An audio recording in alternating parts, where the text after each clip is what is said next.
नमो नारायण। जय गौ माता, वंदे मातरम। मां भारती को प्रणाम और हृदय से ओम शम शनिश्चराय नमः।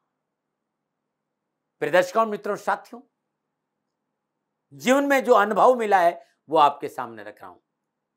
अगर सफलता पानी है ना दोस्त, तो कभी वक्त और हालात पे रोना नहीं, ये तो बदलते रहते हैं। मंजिल दूर ही सही, घबराना मत दोस्तों, क्योंकि नदी कभी नहीं पूछती है कि समुद्र कितना दूर है। अरे मनुष्य है भाई, समस्याएं मनुष्य के पास रहेगी। लहरें जो टकराए उसे तूफान कहते हैं और तूफानों में छा जाए उसे इंसान कहते हैं। सकारात्मक सोच, आगे बढ़िए, सफलता आपके साथ है। ओम नमो नारायण। प्रिय दर्शकों, मित्रों, साथियों, 29 जुलाई 2022 से 24 नवंबर 2022 तक बृहस्पति देव 119 दिन के लिए मीन राशि, स्वराशि मीन में वक्री हो रहे हैं। 12 राशियों पर क्या प्रभाव रहेगा, इस वीडियो को लेकर आपने सामने। जब 10-12 दिन पहले, यानी 12 जुलाई के दिन, जब मैं शनिदेव वक्री हो रहे थे, कर्मफलदाता वक्री हो रहे थे, तो जब मैं वीडियो बना रहा तो बहुत से लोगों के सवाल थे कि साहब शनिदेव भी वक्री हो रहे हैं और बृहस्पति देव की जो बहुत ही प्रभावशाली ग्रह है, ग्रह काउंसिल में दोनों देवताओं का अपना प्रभाव है। एक कर्मफलदाता तो एक धर्मफलदाता है। कर्म और धर्म के कारकत्व शनिदेव और बृहस्पति देव के पास में है। और ये 119 दिन, लगभग 4 महीने के आसपास वक्री रहेंगे। क्या प्रभाव रहेगा, इस विषय को लेकर आपके सामने हूं। 2 या 3 मिनट थोड़ी सी जानकारी दूंगा। आपको लगता है ये जानकारी नहीं सुनना है तो आप फॉरवर्ड कर दीजिएगा और राशिफल पे चले जाएंगे, लेकिन इस जानकारी को समझिएगा। ये जीवन भर का अनुभव है जो आपके सामने रख रहा हूं, मैं व्यर्थ नहीं बोल रहा हूं, आपके काम आएगा। बृहस्पति देव मीन राशि में 29 जुलाई 2022 सुबह 2:09 पर वक्री होंगे और 24 नवंबर 2022 तक ये वक्री रहेंगे। स्वर्ण राशि मीन में बृहस्पति देव वक्री, और वक्री शनिदेव जो स्वराशि मकर में संचरण कर रहे हैं, दृष्टि संबंध से त्रेकादश संबंध है, तीसरी दृष्टि से बृहस्पति देव को देख रहे हैं। और बृहस्पति देव का किसी भी रूप में शनिदेव से संबंध होना मणिकांचन योग होता है। अब शनिदेव की दृष्टि भी अमृत हो गई, और जिस समय बृहस्पति देव राशि परिवर्तन कर रहे हैं उस समय वृषभ लगन है, और बृहस्पति देव शनिदेव के नक्षत्र यानी उत्तर भाद्रपद नक्षत्र में संचरण कर रहे हैं।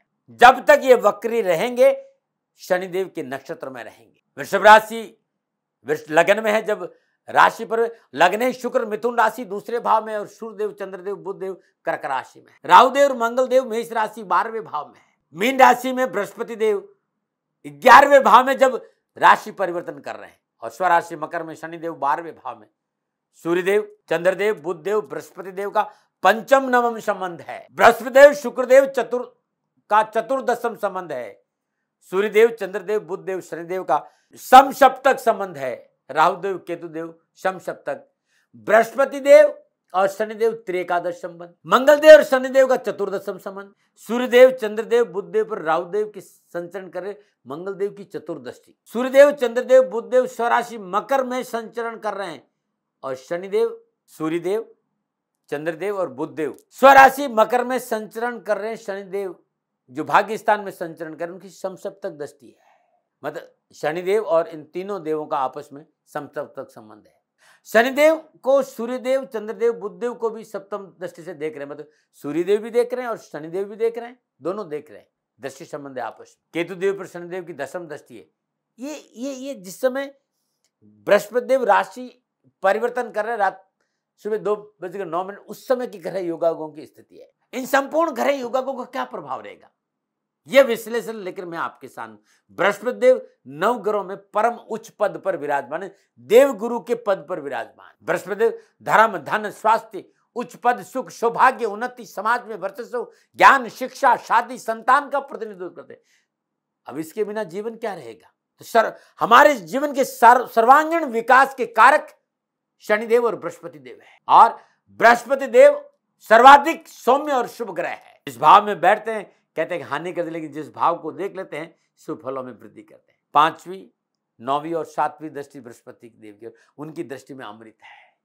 और पिछले कई वर्षों का जो अनुभव है वो आपके सामने रख रहा हूं कि जातक के जन्म कुंडली में कैसा भी दुर्योग हो, लेकिन यदि लगन भाव में बृहस्पति विराजमान हो गए तो सारे दोष दूर। बृहस्पति देव को नीति और धर्म के साथ विद्या का महान विद्वान माना है। मुख्य कारक है ज्ञान और विवेक का और विद्या का बृहस्पति देव। धनु मीन का स्वामी है और ज्योतिषी भाषा में कर्क राशि में उच्च और मकर राशि में नीच का माना गया। 29 जुलाई को उत्तर भाद्रपद नक्षत्र के चौथे चरण में रहेंगे और 25 अगस्त को उत्तर भाद्रपद के तीसरे चरण में रहेंगे। 23 सितंबर को उत्तर भाद्रपद नक्षत्र के दूसरे चरण में, 29 अक्टूबर को उत्तर भाद्रपद नक्षत्र प्रथम चरण में रहेंगे। यानी शनिदेव के नक्षत्रों में बृहस्पति देव का संचरण है। मित्रों और साथियों, जब सौम्य ग्रह, जब शुभ ग्रह वक्री होता है तो शुभ फल प्रदान करता है, इसलिए भयभीत होने की जरूरत नहीं है। ग्रह अपनी राशि में हो, उच्च राशि में हो, मित्र राशि में हो, शुभ माना गया। और स्वराशि मकर में शनिदेव संचरण कर रहे हैं और वक्री हो रहे तो शुभ फल देंगे।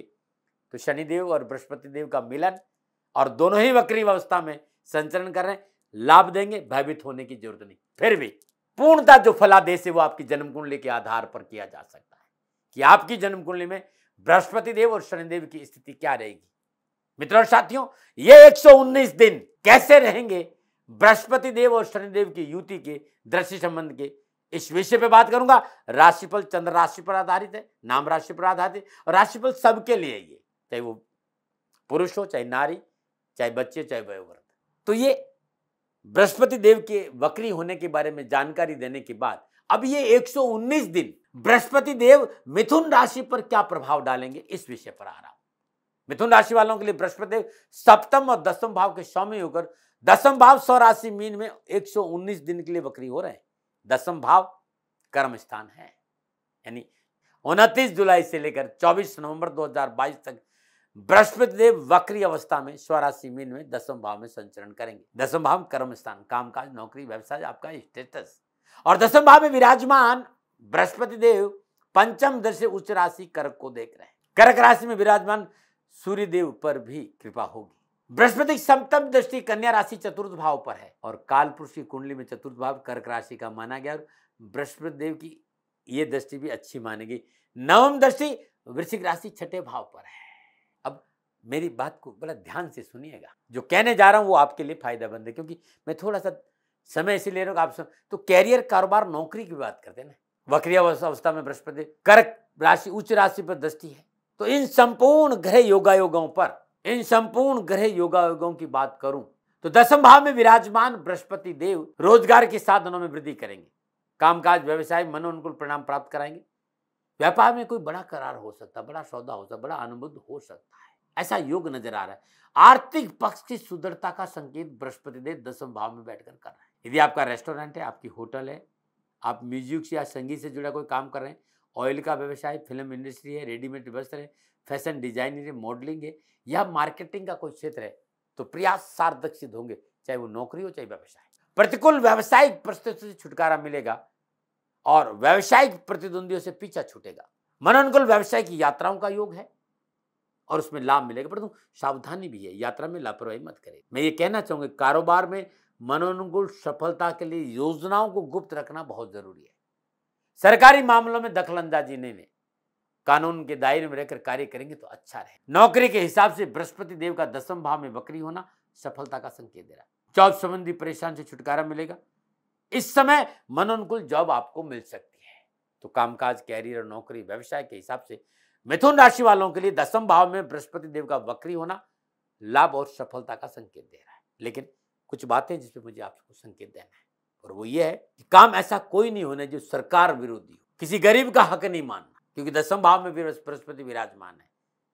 इस बात का विशेष ध्यान, और शनिदेव से दृष्ट है। धर्म और कर्म का पालन बहुत जरूरी है। मिथुन राशि वालों की सामाजिक और पारिवारिक दृष्टिकोण बृहस्पति देव का वक्री होना खुशी, प्रसन्नता और प्रफुल्लता का संकेत दे रहे हैं। जो पारिवारिक वातावरण है उसमें प्रसन्नचित वातावरण रहेगा। अनावश्यक पारिवारिक परेशानी से मुक्ति मिलेगी। घर परिवार के मसले आसानी से सुलझेंगे और घर परिवार में अच्छा मेल मिलाप रहेगा। घर परिवार की आवश्यकताओं की पूर्ति करने में आप सफल रहेंगे। जीवन साथी के साथ मनोरंजन क्षणों की उपलब्धि होगी।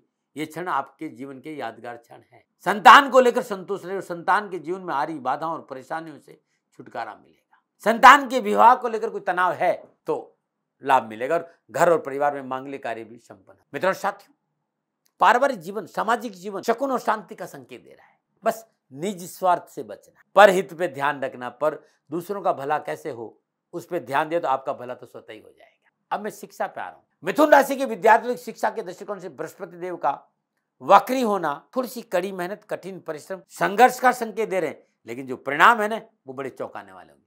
सफलता में 4 चांद लगे, परिवार में आपका मान सम्मान और यश बढ़ेगा।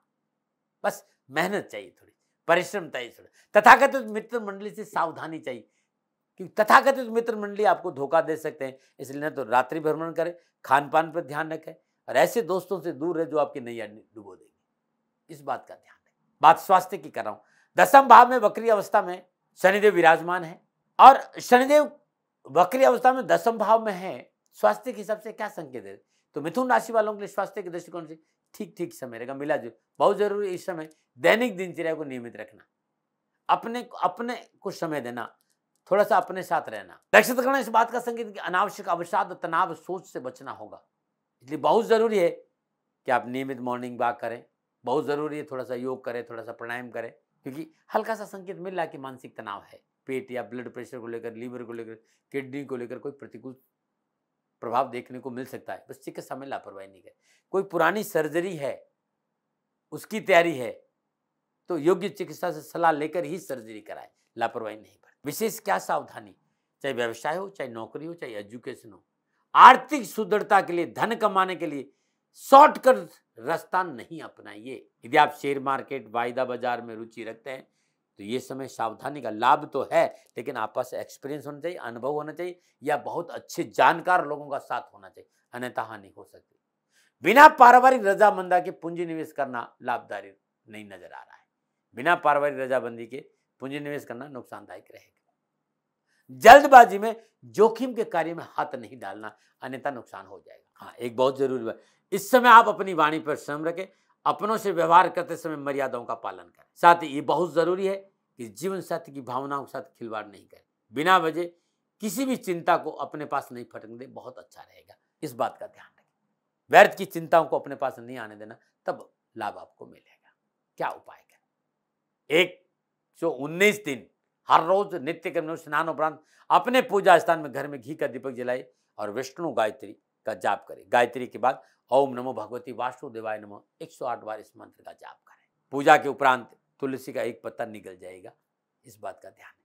तुलसी मैया के आगे शुद्ध देसी घी का दीपक जलाना बड़ा। बुधवार के दिन मिट्टी के बर्तन में श्रद्धानुसार दूध भरे और कहीं भी जो गली में कुत्ता घूम रहा है उस कुत्ते को पिला। 4 मुखी रुद्राक्ष, काजू रुद्राक्ष और 12 मुखी रुद्राक्ष गले में धारण करना बड़ा शुभ रहेगा। नमन। मिथुन राशि वालों के लिए 119 दिन जो बृहस्पति देव स्वराशि मीन में वक्री हो रहे हैं, क्या प्रभाव होगा नक्षत्र गणनाओं के आधार पर, ये मेरा आंकलन था। मित्रों साथियों, मेरा कोई दबाव, कोई भी विवाद, कोई तर्क मुझे नहीं आता है। न भय, न भ्रम, न भ्रांति। सेकंड ओपिनियन का अधिकार आपका था, आपका, आप लीजिएगा। हाँ, जो अनुभव था मैंने आपके साथ शेयर किया, और मेरा निवेदन कोई भूल हो गई हो तो दोनों हाथ जोड़कर क्षमा प्रार्थी हूँ। मैं कभी दबाव नहीं देता हूँ साथियों। आपका कल्याण हो, आप सुखी रहें, स्वस्थ रहें, प्रसन्नचित रहें, शनिदेव के चरणों में मेरी प्रार्थना। ओम नमो नारायण। राजस्थान का हर व्यक्ति जानता है दाती महाराज गायों से बहुत प्यार करते हैं, बेटियों से बहुत प्यार करते हैं। हजारों सैकड़ों बेटियों के लिए, जीवन के लिए मैंने अपना संपूर्ण जीवन दिया है, और ये मेरा शौक था, मेरी राष्ट्र की धरोहर थी, और ये करना मेरा कर्तव्य और कर्म था। मैं आपको किसी वजह से नहीं सुना रहा हूं, बस खाली बता रहा हूं कि ये मेरा जीवन का लक्ष्य रहा है। मनुष्य हूं और मानव होने के नाते मेरा कर्तव्य है कि मैं अपनी राष्ट्र की सेवा करूं। मैं इस राष्ट्र का नागरिक हूं। 30 सालों से मैं बेटी बचाओ और गौ सेवा में अपना जीवन इस राष्ट्र के साथ लगाया है। वर्तमान परिस्थितियां आर्थिक दृष्टिकोण से मेरी अनुकूल नहीं है। धन नहीं मांग रहा हूं कि मुझे आप पैसे दीजिए, नहीं, पहले भी कभी नहीं मांगा और अब भी मैं नहीं कह रहा हूं, और ये मेरा अहंकार नहीं है, क्योंकि धन को लेकर मैं राष्ट्र के सामने कभी नहीं आया था। हमेशा मैंने ये कहा कि साहब सेवा करिए, आप, मैं भी सेवा करता हूं, आप भी सेवा करें, धन नहीं चाहिए। लेकिन वर्तमान में जो आर्थिक परिस्थिति हैं वो मेरे को ये कहने के लिए मजबूर कर रही है कि सन्निधान गौशाला की गायें दुखी नहीं रहें, इसके लिए मुझे आपका सहयोग चाहिए, और सहयोग के लिए मैं स्वयं आपके साथ खड़ा हूं, आपकी समस्याओं के समाधान के लिए। भाई, आप अपनी जन्म कुंडली का अवलोकन कराना चाहते हैं, आप अपनी जन्म कुंडली बनाना चाहते हैं, आपको बहुत सी चीजों की जानकारी चाहिए, तो मैं आपके साथ खड़ा रहूंगा, पूरे साल खड़ा रहूंगा, जब तक जीऊंगा तब तक खड़ा रहूंगा। नंबर आ रहा है, इन नंबरों पे संपर्क करिए, आप मेरे से बात करिए, लेकिन इसकी एवज में गायों के लिए चारे की व्यवस्था कर लीजिए। और इसीलिए मैंने कहा था कि भाई थोड़ा दिन इस समय मैं परेशानी में हूं और मेरी गायें चारों को लेकर थोड़ी सी परेशान हैं, ऐसा हृदय से आया। लोगों ने कहा कि राष्ट्र आपसे प्यार करता है दाती महाराज, एक बार निवेदन करिए। तो मैं दान नहीं मांग रहा हूं, फिर भी मैं अभी भी मेरा ये अहंकार नहीं साथियों, मेरा राष्ट्र सर्वोपरि है।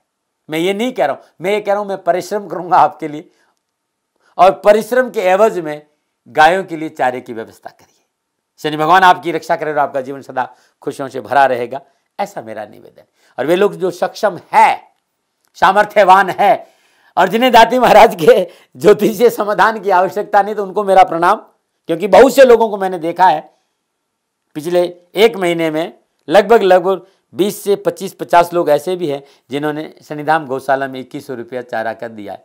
मैं उन सब के प्रति अपना आभार प्रकट करता हूं और ये सहयोग मैं जीवन भर याद रखूंगा। मित्रों, समय ऐसा है कि मेरी परिस्थिति आर्थिक दृष्टिकोण से अनुकूल संकेत नहीं दे रही है, इसलिए मैंने राष्ट्र से कहा कि शनिधाम गौशाला में परेशानी नहीं चाहिए। सरकार सपोर्ट कर रही है, अपनी सीमाओं में रहते हुए जो सरकार करती है, लेकिन उससे पूरा नहीं पड़ता है, ये आप भी जानते हैं। शासन की अपनी एक सीमा है और अपनी मर्यादा है, और शासन के पास और बहुत से काम है। लेकिन फिर भी मैं आप सभी का धन्यवाद देते हुए हृदय से पुनः एक बार निवेदन करना चाहता हूं कि आपको लगता है कि दाती महाराज के साथ शनिधाम गौशाला में खड़ा रहना है, तो नंबर है, जरूर सहयोग करें। मेरा कोई दबाव नहीं है, प्रार्थना थी। ओम नमो नारायण, ओम नमो।